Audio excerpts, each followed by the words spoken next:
आनंदी मालिकेच्या आजच्या भागामध्ये आपण पाहत आहोत, माई आनंदीची प्रॅक्टिस करून घेत असतात. कसं चालायचं, कुठंपर्यंत चालायचं आणि किती चालायचं, त्याचबरोबर डावा हात, उजवा हात, ह्या सगळ्या गोष्टी त्या सांगत असतात की आता ते सगळं तुला एकंदरीत करण्याची काही गरज नाही.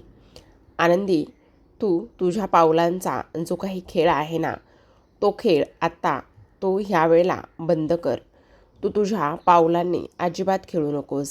मी तुला सांगते ना, त्या पद्धतीने तू कर. तेव्हा माई आनंदीला स्टेप बाय स्टेप कसं चालायचं, कुठंपर्यंत चालायचं, किती चालायचं, ह्या सर्व गोष्टी सांगू लागलेल्या असतात. आनंदी 4 पावलं जा. 4 पावलं गेल्यावर समिताचा फोटो आहे. त्यानंतर तू 8 पावलं जा. 8 पावलं गेल्यावर पुन्हा एक पोल आहे. पुन्हा 4 पावलं ये. पुन्हा 4 पावलं आल्यावर तिथे सोफा आहे. हे सगळं काही माई आनंदीला सांगू लागलेले असतात. आनंदीसुद्धा जसं जसं माई सांगतील त्या पद्धतीने सगळं काही ऐकत असते आणि चालण्याचा प्रयत्न करत असते. बापू मध्येच सांगत असतात, अगं 8 पावलं नाही तर तुला 10 पावलं असं सांगायचं आहे का? पण त्यावेळेलासुद्धा माई म्हणत असतात, तुम्ही जरा शांत बसा हो.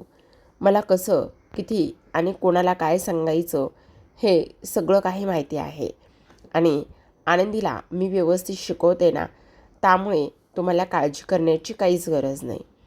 जेव्हा आनंदी इथे माईंनी सांगितलं त्या पद्धतीने सोफ्यावर जाऊन बसते, तेव्हा मात्र तिचा आनंद मात्र इथे गगनात मावत नसतो.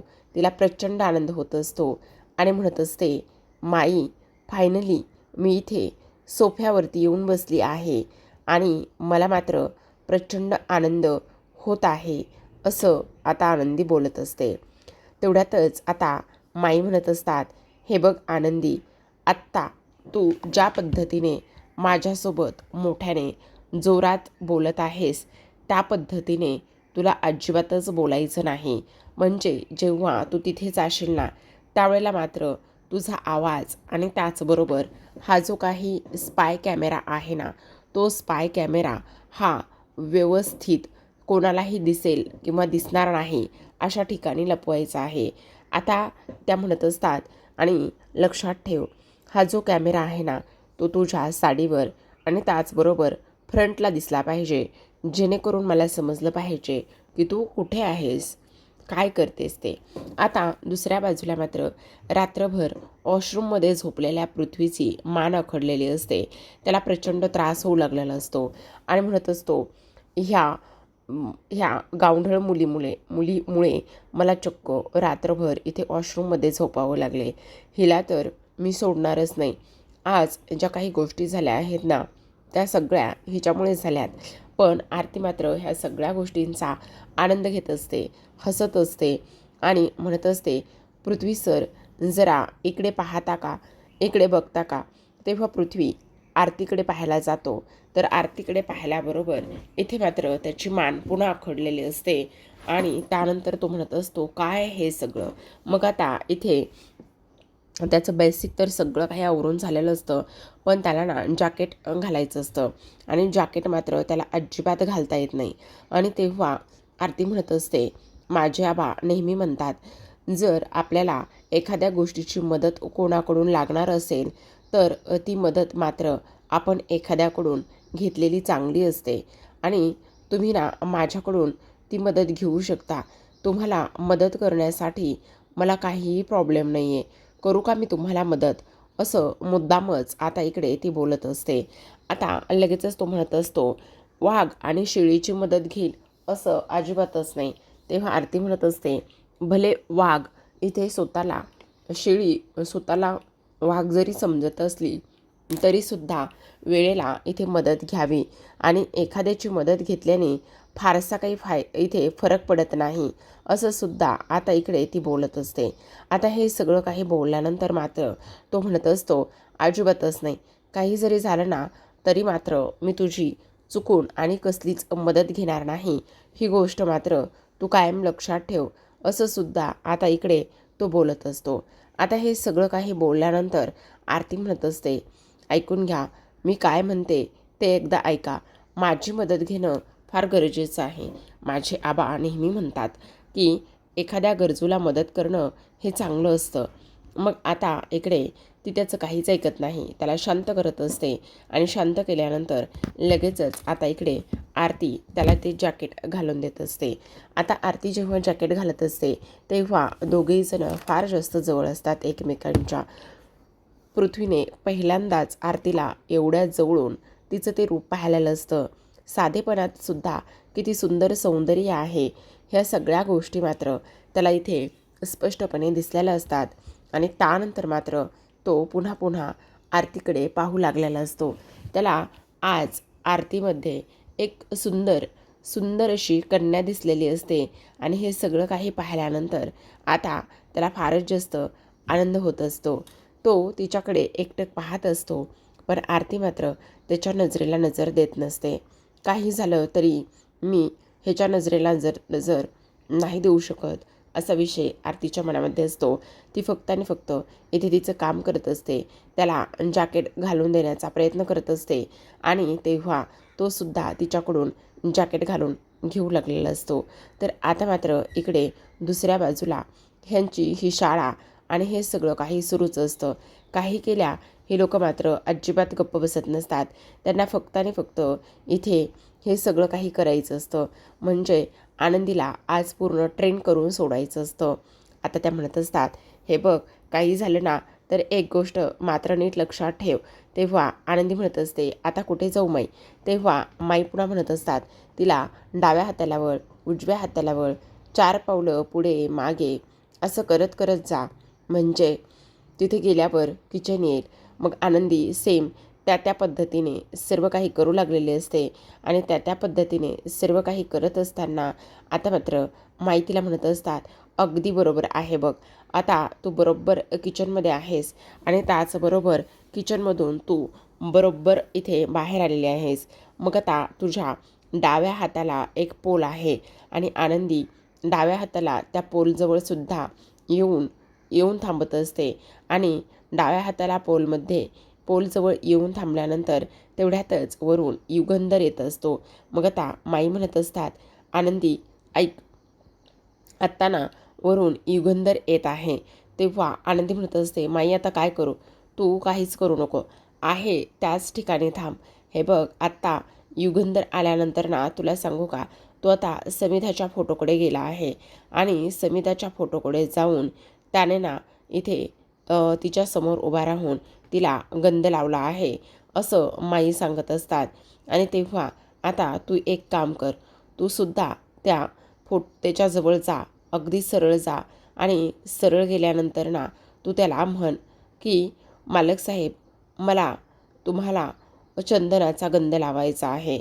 आणि तेव्हा युगंधर हे सगळ्या ह्याचं श्रेय क्रेडिट जे आहे ना ते समिधाला देत असतो. आणि तेव्हा माई तिला म्हणत असतात, हे बघ तू आता म्हण की हे सगळं क्रेडिट तुमचंसुद्धा आहे. ह्या सगळ्या क्रेडिटमध्ये जेवढा समिधाताईंचा हक्क आहे तेवढा तुमचासुद्धा आहे असं इकडे तू बोल. असं बोलल्याबरोबर आता लगेचच ती म्हणत असते, मालक साहेब खरं सांगू का? तेव्हा ते म्हणत असतात, हां आनंदी बोल ना, काय झालेलं आहे? तेव्हा आनंदी म्हणत असते, मालक साहेब जेवढा इथे ह्या क्रेडिटला समिधाताईंचा हक्क आहे तेवढंच इथे तुमचासुद्धा ह्या सगळ्या गोष्टीमध्ये हक्क आहे असं आता इकडे ती इथे युगंधरला सांगत असते. हे जे काही तुम्हाला मिळालेला आहे अवॉर्ड वगैरे, जेवढा समिधाताईंचा हक्क आहे तेवढाच तुमचासुद्धा हक्क आहे असं इकडे ती सांगत असते. त्यावर मात्र युगंधर हसायला लागतो.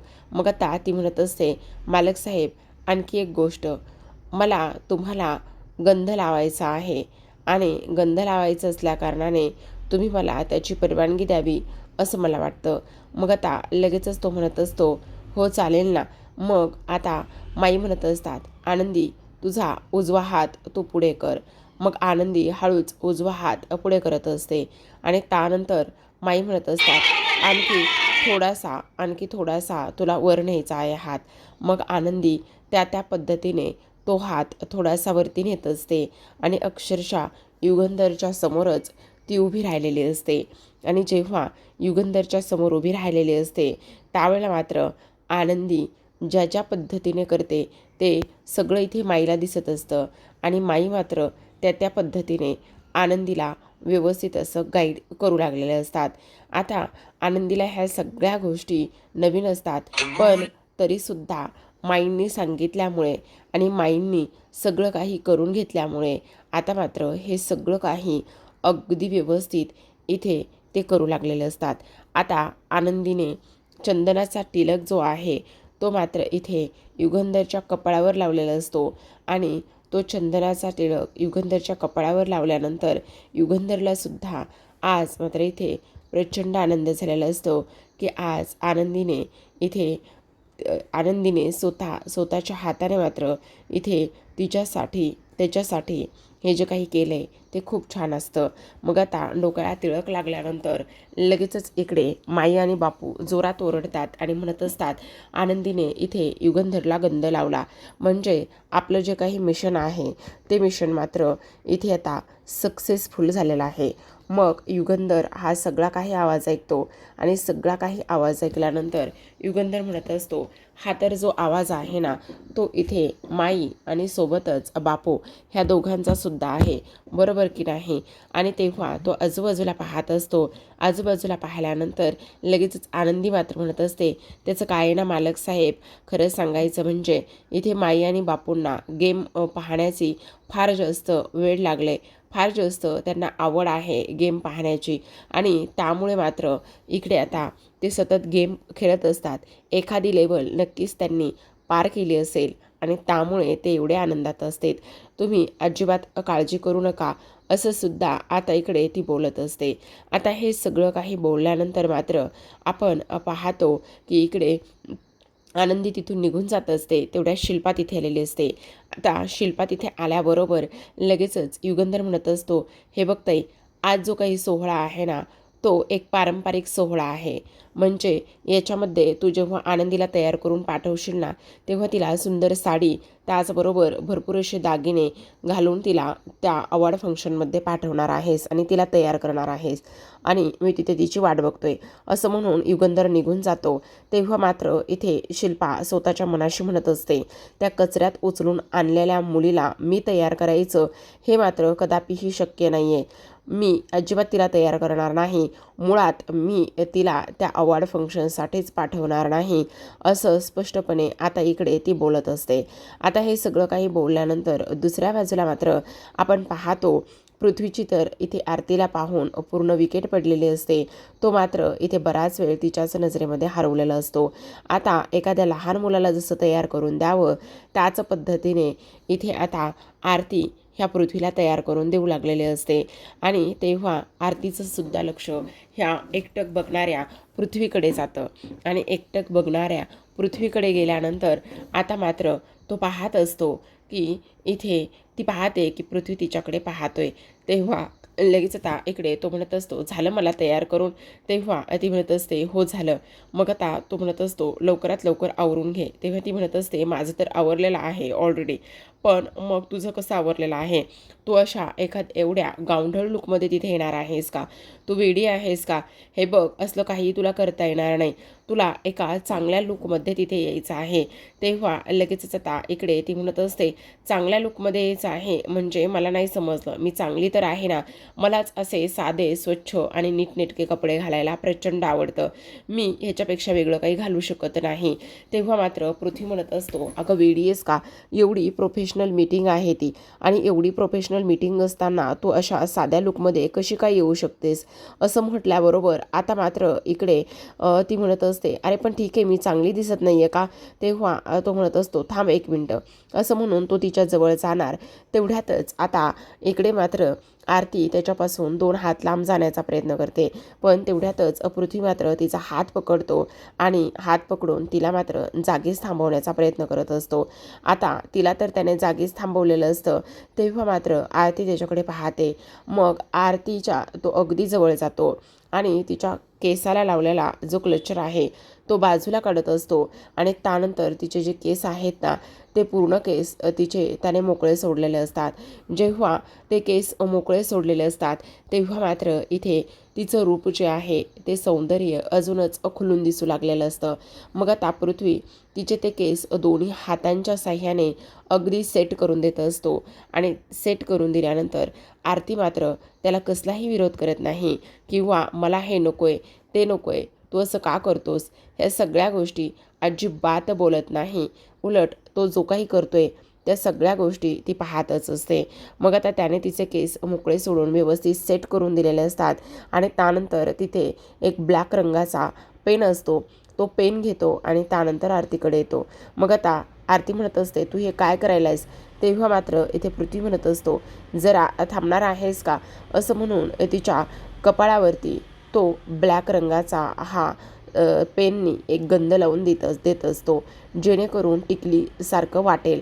असं लावल्यानंतर आता मात्र इथे ह्या आरतीला प्रचंड आनंद झालेला असतो आणि तेव्हा लगेचच आता इथे तो तिला म्हणत असतो आता परफेक्ट आहे, एकदम सुंदर अशी दिसत आहेस तू असं म्हटल्याबरोबर आता आरती म्हणत असते काय म्हणालास तू. तेव्हा तो म्हणत असतो म्हणजे आता ऑल ओके आहे असं म्हणून आता तो म्हणत असतो चल लवकर पटकन आपल्याला ना मीटिंगला जाण्यासाठी फार जास्त उशीर होतोय, आपल्याला लवकरात लवकर मीटिंगला जावं लागणार आहे असं सुद्धा आता इकडे तो बोलत असतो आणि त्यानंतर स्वतःची बॅग घेतो आणि बाहेर जातो. आता आरती मात्र इथे स्वतःचं रूप ही आरशामध्ये पुन्हा पुन्हा पाहत असते. आरशासमोर येते ते मोकळे सोडलेले केस आणि पृथ्वीने तिच्या कपाळावर लावलेला गंध ती आरशासमोर येऊन पाहते आणि आरशासमोर येऊन पाहिल्यानंतर पुन्हा एकदा स्वतःच्याच नव्याने ती प्रेमात पडू लागलेली असते. दुसऱ्या बाजूला आपण पाहतो माई आणि बापू असं आता स्वतःच्या बेडरूममध्ये असतात आणि आनंदी किचनमध्ये असते आणि तेव्हा मात्र इकडे ते आता हिची अजूनच प्रॅक्टिस करून घेऊ लागलेले असतात. जेव्हा हिची प्रॅक्टिस करून घेऊ लागलेले असतात तेवढ्यातच आनंदी तिथे येते आणि माई म्हणत असतात आता अगदी बरोबर आहे, हे बघ तुला सगळ्या घरामध्ये पावलं मोजत फिरण्याची काहीच गरज नाही आहे, तुझी पावलांची गणितं जी आहे ना ती आता बाजूला ठेव. तेव्हा मात्र माई म्हणत असतात हो गबाई बरोबर आहे, पण तुला एक आनंदी म्हणत असते माई तुम्हाला एक गोष्ट सांगू का, आत्ता तर काही क्षणासाठी मला असं वाटत होतं की माझी दृष्टीच मला परत आलेली आहे आणि मला सगळं दिसायला लागलेलं आहे. खरं तर आता तिथे शिल्पा आलेली असते आणि शिल्पा आल्याबरोबर म्हणत असते काय चाललंय हे सगळं, हा असा खेळण्यातला कॅमेरा घेऊन तुम्ही तिचं इथे तिला त्या पार्टीमध्ये पाठवणार आहात का. आणि अजिबातच नाही, ह्या सगळ्या गोष्टी वगैरे करण्याची काहीच गरज नाही. मुळात ना तिला त्या पार्टीला जाण्याची सुद्धा काहीही गरज नाही असं स्पष्टपणे शिल्पाचं मत असतं आणि त्यावर मात्र माई म्हणत असतात असं कसं, मग आता मात्र इकडे तू तिला उलट छान असं तयार करून द्यायला हवंयस, तू तिला तयार करून न देता ह्या सगळ्या गोष्टी का बरं बोलत आहेस. बापू म्हणत असतात हे बघ असं करू नको, तुझ्या लक्षात येते का हे सगळं काही, अगं हे फार जास्त चुकीचं होईल. तेव्हा शिल्पा म्हणत असते काही चुकीचं होणार नाही आहे, कारण इथे तिने त्या पार्टीला जाऊन इथे माझ्या भावाचा अपमान करण्याची आणि ह्या सगळ्या काही गोष्टी इथे करण्याची काही गरज नाही असं सुद्धा ती बोलत असते. त्याचबरोबर इथे मात्र आनंदी म्हणत असते एक मिनटं, हे बघा ताई मला कळतंय तुम्हाला माझा राग येतोय, तुम्हाला मी आवडत नाही, पण तरीसुद्धा मात्र मी त्या पार्टीला जाणार.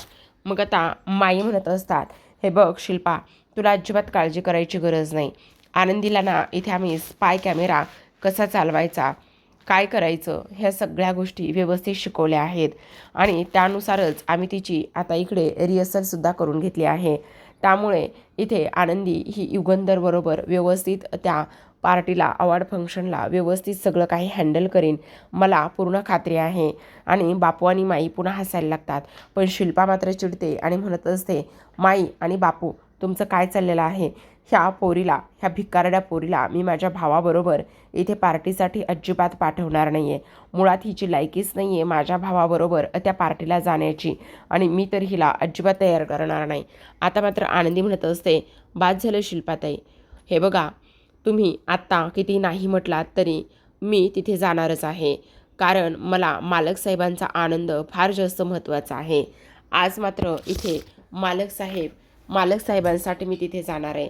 मालक साहेबांनी आत्तापर्यंत घेतलेले कष्ट आणि त्याचबरोबर एक पत्नी म्हणून आणि निंबाळकरांची सून म्हणून मला त्या फंक्शनसाठी जाणं हे महत्त्वाचं वाटतंय आणि त्यामुळे मी काही जरी झालं ना तरीसुद्धा तिथे जाणारच आहे असं स्पष्टपणे आता इकडे ती सांगत असते.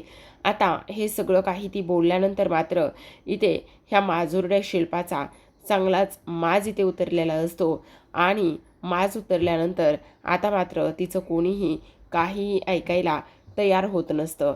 तेव्हा आनंदी म्हणत असते, मला माहिती शिल्पाताई, मी तुम्हाला फारशी काही आवडत नाही, पण तुम्हाला मात्र एक गोष्ट मी सांगू का? आत्ता त्या अवॉर्ड फंक्शनला मी मालक साहेबांसोबत जाणं आणि त्याचबरोबर एका सुनेचं बायकोचं कर्तव्य पार पाडणं हे माझ्यासाठी सगळ्यात जास्त महत्त्वाचं आहे, गरजेचं आहे. मला माहिती आहे ना की मी तुम्हाला आवडत नाही आहे, पण तरीसुद्धा मी आत्ता तुमचं काहीच ऐकणार नाही आणि काहीच न ऐकून मी त्या अवॉर्ड फंक्शनसाठी नक्कीच जाणार आहे असं स्पष्टपणे आता इथे आनंदीने मात्र सांगितलेलं असतं. आनंदीने इथे मात्र शिल्पाला चांगलेच खडे बोल सुनावलेले असतात आणि चांगलेच खडे बोल सुनावल्यानंतर आता मात्र ह्या माजुरड्या शिल्पाचा चांगलाच माज इथे आता उतरलेला असतो. शिल्पा आता इकडे हतबल झालेली असते. ती मात्र आता इथे काहीच बोलत नसते. तिला काय बोलावं काय नाही ह्या सगळ्या गोष्टी अजिबात समजत नसतात. ती पूर्णतः आता ब्लँक झालेली असते. कारण किती नाही म्हटलं ना तरीसुद्धा इकडे मात्र आनंदीने आज इथे शिल्पाला सडेतोड उत्तर दिलेलं असतं आणि शिल्पाला आज सडेतोड उत्तर दिल्यानंतर ती म्हणत असते की काही झालं तरीसुद्धा मला माफ करा, पण मला मात्र जावंच लागणार आहे. आता शिल्पा तर तिथून निघून जाते आणि शिल्पा तिथून निघून गेल्यानंतर इकडे मात्र ही लोक प्रचंड आनंदामध्ये असतात आणि प्रचंड आनंदामध्ये असताना आता इकडे माई म्हणत असतात, वा खरंच आज खूप छान वाटलं. तर दुसरीकडे आता हा विद्याधरने हे सगळं काही ऐकलेलं असतं आणि विद्याधरने ह्या सगळ्या गोष्टी ऐकल्यानंतर आता लगेचच इकडे विद्याधर म्हणत असतो, खऱ्या अर्थाने उद्या सगळ्या गोष्टीची मजा येणार आहे. काही जरी झालं तरीसुद्धा उद्या मात्र धमाल येणार आहे असं सुद्धा आता इकडे ते बोलत असतात. तर आता प्रेक्षकांनो आजच्या भागामध्ये एवढंच. उद्याचा भाग पाहायचा असेल तर नक्की चॅनलला सबस्क्राईब करा आणि पाहत राहा आनंदी. कारण प्रेक्षकांनो सगळ्यात महत्त्वाची गोष्ट म्हणजे की कालचाच प्रोमो त्यांनी पुढे दाखवला आहे बरं का, पण ह्या कालच्या प्रोमोमध्ये ना काय झालं आहे, इथे युगंधरने ना आनंदीला साडी वगैरे नेसून यायला सांगितलेलं होतं, पण इथे मात्र साडी वगैरे नेसून न येता इथे आपली जी काही आनंदी आहे ना त्या आनंदीला एक वन पीस घालून पाठवलेलं असतं. पण आता हा वन पीस कोणाचं डोकं असेल तर मला असं वाटते की हे पृथ्वीचं डोकं असू शकतं, विद्याधरचं डोकं असू शकतं आणि त्यानेच इथे धनश्रीच्या मदतीने ह्या सगळ्या काही गोष्टी केलेल्या असाव्यात असं तरी मला कुठंतरी जाऊन वाटतंय. आणि त्यामुळे आनंदीने साडी न नेसता वन पीस घालून ती तिथे पोहोचलेली आहे. आता हे सगळं काही झाल्यानंतर इथे मीडियावाले युगंधरला इंग्लिशमध्ये काही प्रश्न विचारत असतात आणि त्यानंतर मात्र इंग्लिशमध्ये प्रश्न विचारल्यानंतर आता इकडे ह्यांची बोबडी वळालेली असते युगंधरची. पण आनंदी मात्र मीडियासमोर येते आणि मीडियासमोर येऊन मीडियावाल्यांना ती इथे सडेतोड इंग्लिशमध्ये उत्तरं देत असते. आणि तेव्हा मात्र इकडे ह्या विद्याधरचा हा जो काही प्लॅन आहे तो प्लॅन इथे फ्लॉप झालेला सुद्धा आपल्याला पाहायला दिसत आहे. तर अशाच नवनवीन मालिकांचे अपडेट्स आणि रिव्ह्यू जाणून घेण्यासाठी नक्की चॅनलला सबस्क्राईब करा. भेटूयात उद्याच्या रिव्ह्यूसोबत.